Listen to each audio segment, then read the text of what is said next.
ليبيا بترد على نيجيريا بنفس الطريقة وبنفس المعاملة، زي ما بيقول لك كده: العين بالعين والسن بالسن والبادي أصلا. من كام يوم منتخب ليبيا سافر نيجيريا عشان يلعب الماتش بتاعه في تصفيات كأس الأمم الأفريقية، وكانت المعاملة سيئة جدا من الجانب النيجيري، لدرجة إن هم خلوهم بره المطار لمدة ساعات وانتظروا الأتوبيسات اللي المفروض هتاخدهم. غير كده وكده جابوا لهم أتوبيسات متهالكة وقديمة جدا، دخلوهم في طرق خطرة وسط الغابات. غير كده وكده دخلوا عليهم الجماهير في التدريبات. يقول لك بقى المسؤولين في ليبيا قرروا الرد بنفس المعاملة بس في خلال 24 ساعة، مفيش تأخير. تعالوا نشوف المسؤولين في ليبيا عملوا ايه.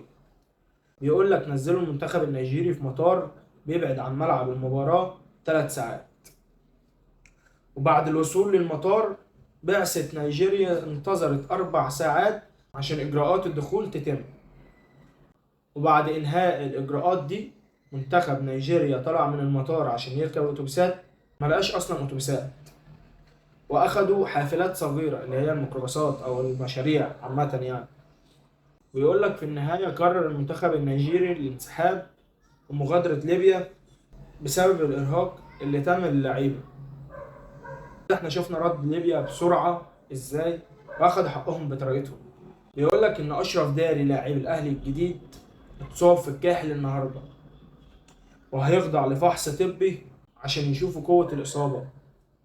بيقول لك كمان إن الكابتن محمد رمضان اتخذ شوية إجراءات كده على الحزم. يعني إيه؟ قال لك إن اللي هيتأخر عن اجتماع، إن باب الاجتماع هيتقفل ومش هيدخل الاجتماع، حتى التدريبات اللي هيتأخر عنها مش هينزل التدريبات. وده كان الفيديو بتاعنا النهارده. سلام.